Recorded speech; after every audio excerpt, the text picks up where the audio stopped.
Hey guys, welcome back to the channel, and today we're going to be reacting to Europe's plan to boom its economy. Our business model has basically relied on cheap labor from China, presumably cheap energy from Russia, and partially outsourcing security and security investment. who's this? These days are gone. I think she's like the EU commissioner.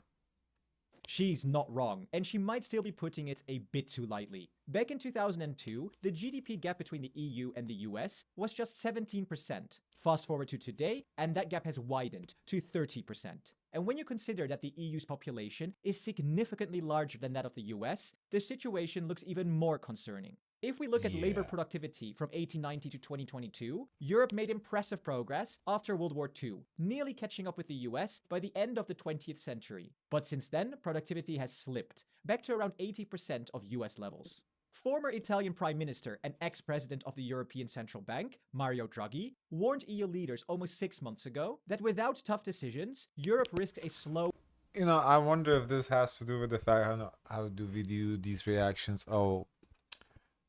Live in how Europe changed my ways of thinking as an American. And they say, in Europe, people are so relaxed, they're not work focused, whatever. And now we see, okay, the productivity has slipped. I wonder if that's like being not so worried about work, whatever, is affecting the GDP now. I wonder if that has to do with it or not. and agonizing death. In his Draghi report, which examined the failing European economy and how to fix it, his message was clear: act now or face serious consequences. So, what's happened since? Well, the European Commission has released yet another document, a competitive compass for the EU. Here at EU Made Simple, we were hoping for concrete actions instead of more paperwork. But for now, we will break down what this new plan is all about and what we can realistically expect to see next. Let's get into it. The Competitiveness Compass focuses on 3 pillars. The first one is closing the innovation gap. The second is a joint roadmap for decarbonization and competitiveness. And the third one is reducing our dependencies and increasing our resilience and our economic security. So, The innovation gap is interesting. So they kind of want to do their own like Silicon Valley, I guess, of Europe. That's what I would think. The decarbonization, I'm not exactly sure what it has to do with increasing economy, but let's see. these are the 3 pillars of the plan, further divided into 47 flagship actions aimed at boosting competitiveness and resilience across the EU. The plan claims that it could unlock an additional 470 billion euros for European companies and save them 37.5 billion euros annually through simpler regulations. Let's start with the first pillar, the innovation gap. Europe has struggled to fully capitalize on the first digital revolution led by the internet. For example, no EU company founded in the last 50 years has reached a market value of 100 billion euros. Meanwhile, all 6 US companies worth over 1 trillion euros were created in that same time frame. Since 2008, close to 30% of the so-called unicorns, namely companies that would go to be valued more than 1 billion euros, unicorns that had started in the European Union have left, and the majority of them went to the United States. And this has to change. Well, taxation. Well, I'm pretty sure that's the main reason. Like, why would they pay? Like, where did we see in Denmark? They said 70% of you have to pay at certain levels. Why would they pay 70% when they can go to a country and pay like 50%? less, yeah. Yeah. I think the highest is like 48 or something here. But it still won't be the place that you're living that's paying 70. Yeah. It'll be a different place. Yeah. Yeah. The reality is that innovative digital companies in Europe are struggling to scale and secure funding, especially compared to the US. The share of global venture capital funds raised in the EU is only 5%, compared to 52% in the US and 40% in China. Bridging this funding gap is crucial. The European Commission has identified 13 flagship actions to address just this. For instance, the European Research Area Act to boost R&D investment to 3% of GDP. The EU wants to emulate the DARPA model, a US approach that funds breakthrough technologies through high-risk, high-reward investments, leading to innovations like the internet and GPS.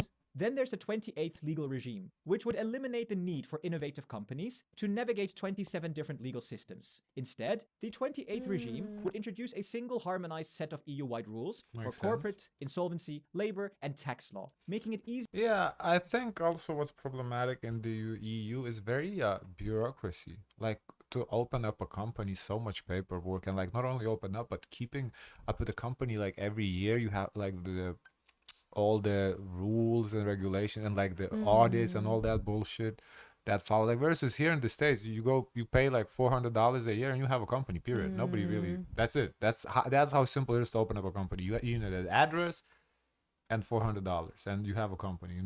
In Europe, not only that, you need. Okay, I guess can't speak for the whole Europe. In Lithuania, then there's the annual taxes are like taxations are due. You have to, and you cannot file it yourself. You have to hire a company to do it. Like it's just so complicated, and there's so much bureaucracy that everything has to be on the dot. Like it's so complicated, and people just don't open up. They are more like risk averse and started business because it's just so complicated. It's not easy. Easier and cheaper for these companies to operate across the single market. The second pillar is a joint roadmap for decarbonization and competitiveness. Decarbonization will be an opportunity for growth. But if we fail to coordinate, there is a risk that decarbonization could run contrary to competitiveness and growth. To address this, the EU has outlined 15 flagship actions aimed at keeping Europe competitive while transforming into a decarbonized economy by 2050, with an intermediate target of 90% by 2040. I want to be very clear. The European Union stays on course for the Green Deal objectives, without any question. A key part of the plan is the Clean Industrial Deal, a strategy aimed at reducing energy prices, securing raw materials, and boosting demand for low-carbon products. However, its financing seems a little less stable, relying on a €100 billion fund that mostly draws from existing or already allocated funds and hinges on voluntary contributions from governments. We believe education should hold But practical that's, value. I But would what think does that that's on brand for the EU to have a desire to Is the become more affordable green, since a lot of right now green activities would be like taking public transportation as Yeah. opposed to individual transportation. Yeah, it's definitely on par. The whole recyclables is very way more common in Europe, so it makes sense. I'm just what I'm not sure. I guess how does that relate to economy boost? I guess if to kind of focus starting new inventions in that department, how we can decarbonize, and in that sense to boost the economy with the new inventions, maybe. Energy Action Plan. Europe currently depends on fossil fuel imports for nearly 2/3 of its energy needs, and Russia's manipulation of this reliance during the war against There you go. Ukraine has been a major factor behind the recent energy price spikes. To tackle this, the plan aims to reduce dependence on imported fossil fuels. Okay, yeah. So that's the idea, just reduce dependence to kind of make it within, I guess, within the continent. Yeah, and also they wanted to exchange their currency within the people who are in the union instead of sending the money outside. Yes. And secure more affordable energy sources for the EU. There's also a European grids package to modernize and expand the EU's energy network and infrastructure. The report also highlights the need to establish a single market for waste to boost recycling efforts across Europe. The circular economy potential of the European remanufacturing market is expected to grow significantly from €31 billion today to €100 billion by 2030, potentially creating 500,000 new jobs in the process. The third pillar focuses on reducing excessive dependencies and increasing security. Europe's vulnerability stems from its heavy reliance on critical raw materials and advanced technologies, with 40% of imports coming from a limited number of suppliers, half of which do not align with EU interests. To tackle these challenges, the EU has outlined 10 flagship actions, and one that caught our attention is the white paper on the future of European defense. Yet another document for us to dissect. We can't wait. More interestingly, the EU plans to diversify its trade partnerships. This makes sense to me because with the relationships with the U.S. right now, how their kind of stance with our new president. So this doesn't come as a surprise.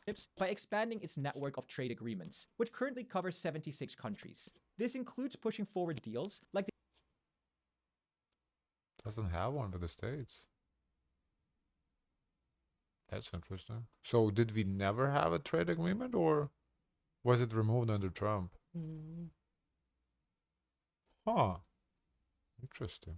the EU-Mercosur Agreement and modernizing the EU-Mexico Global Agreement. For example, removing high Mercosur tariffs could save EU exporters over €4 billion in custom duties per year. On the defense side, the plan encourages greater cooperation between member states through joint procurement, joint R&D, and pooling resources to enhance security and reduce dependencies. Geopolitical tensions, such as the Russia-Ukraine war, have also prompted Europe to ramp up defense spending due to rising threats from conventional and hybrid warfare. To make all three of these pillars possible, the EU has also introduced what they call enablers of competitiveness, with an additional 9 flagship actions designed to support and enforce these pillars. The Commission plans to simplify rules, cut red tape, and speed up the administrative processes to make Europe more attractive for investment, with a target of reducing... That's a good first step. Yeah, basically what I was kind of alluding to. Yeah, if they make Europe more attractive to entrepreneurs, for just people, more easier for people to start businesses, I think that's the first step, because then a grandma making cookies, she can open up a company, start selling cookies. It's that simple. It really is. Because right now, it's grandma selling cookies. For her to open up a company to sell cookies, that don't make no sense. She just go to a marketplace, open her little booth, and sell, whatever. But if she wanted to expand and sell it like online, let's say, it's just so much paperwork. It's probably not worth it. Reducing the administrative burden by 20% for all companies and 35% for SMEs. There's talks of creating various unions, a savings and investments union, a data union, a energy union, skills union, and even a defense union, all aimed at improving coordination at the EU level, establishing common rules, and simplifying investment processes. This was a glimpse at the width and... Skills union makes sense. I think how I understand it, how it would work. So, for example, if there's a need for construction workers in Spain, for example, yet Lithuania has not overstock, but there is too many, that there isn't enough constructions, but there's too many qualified workers, so they send them to Spain to fill that need, that kind of stuff. That's how I imagine it would work. So what did they do before? I think it would be the same. Well, right now people would have to go seek those jobs. Here, instead of I guess people seeking, maybe there's like a network, a union or something that they're like relocate them and create opportunities that type of way. The depth of the Competitiveness Compass. I want to be very clear. We have a plan. We have a roadmap. We have the political will. Now what matters, and really matters, is speed and unity. As for the plan, this is what the current timeline looks like for these various acts and proposals. We've only scratched the surface, but to be honest, it's still quite light on detail and a little vague. As more details emerge, we may dive deeper into each initiative with separate videos. Here's what I think. I'm not sure the plan adequately addresses the Draghi report from 6 months ago. First, Draghi estimated that Europe's transition to competitiveness would cost around 750 to 800 billion euros annually, about 5% of the EU's GDP in 2023, which is far higher than the 1 to 2% spent under the Marshall Plan. The Commission's plan, however, acknowledges this, but does not present a concrete plan on how to finance all of this. Second, the Draghi report highlights that the EU itself needs to evolve by refocusing, accelerating, and simplifying. We could do much more if all these things were done as if we acted as a community. But we lack focus on key priorities, we don't combine our resources to generate scale, and we do not coordinate the policies that matter. One of the most interesting ideas in the Draghi report was to extend qualified majority voting in the Council to avoid delays caused by the need for unanimous decisions. If things get stuck, Draghi suggests using the treaty mechanisms to let like-minded member states move forward. Yet the Commission report doesn't address this at all. In my view, this is still the biggest obstacle. Yeah, the veto thing, that is, if every country has to agree, that's kind of like, it's just makes everything so much harder. Once again, bureaucracy. Like every single country has to agree. Like it's very rarely does Moldova's, for I don't even know if Moldova is in the EU, but okay, then let's say Greece's interest aligned with France's interests, like they just have different interests at this time, and always probably. So to always agree on the same issues is hard. Facing the Union today. Without faster decision-making, all of these plans risk being too little, too late. If you enjoyed the content, don't forget to like the video and leave a comment. And if you're... Interesting video, interesting plan. I'm glad they're doing something about it. I'm hoping they can put this to action. Be very cool. They should have like little deadlines. Okay, what's the progress? Because this is nice talk. I want to see it in action. I definitely want to see. I think they had like deadlines, and he didn't zoom in. I was hoping he would zoom in. He showed here timeline. So you see like quarter one, quarter two, quarter three. Basically, there's a little goal. So let's see. We're in quarter. We're close in quarter 1. March ends So I quarter wonder 1, how yeah. far. So quarter 2, startup and scale up strategy, new state aid framework, European Savings and Investment Union, then Space Act. Oh, okay, they're trying to go to space. Sustainable Wow. Transport Investment Plan, Quantum Act, Digital Networks Act. Yeah, so they have the plans, right? It's gonna be interesting. I hope they follow through and it works out for them. I'd love to see EU become more competitive in the innovation space, and give How come it's not a secret? Like I what? feel like this should be like a secret meeting with the EU members only. Like Well, why do I know? Hmm? uh, well, also kind of publicly, to kind of show America, oh, we don't need you. It's gonna be Oh, fine. So kind of, because okay. whatever Trump is doing, he's kind of trying to For the prove past that, year or oh, so, Russia has been making that every country needs them, Mm-hmm. them meaning the states. So they're Mm. trying to show, well, here's the plan. We're gonna be fine without you. So I And think, this may attract people to leave maybe US. Say, oh, I want to be a part of this. yeah, yeah, Oh, that's interesting. yeah. Mm. Guys, of course, let us know your thoughts. Don't forget to like, comment, and subscribe. Join the Discord. And as always, always, always, share as much kindness as possible.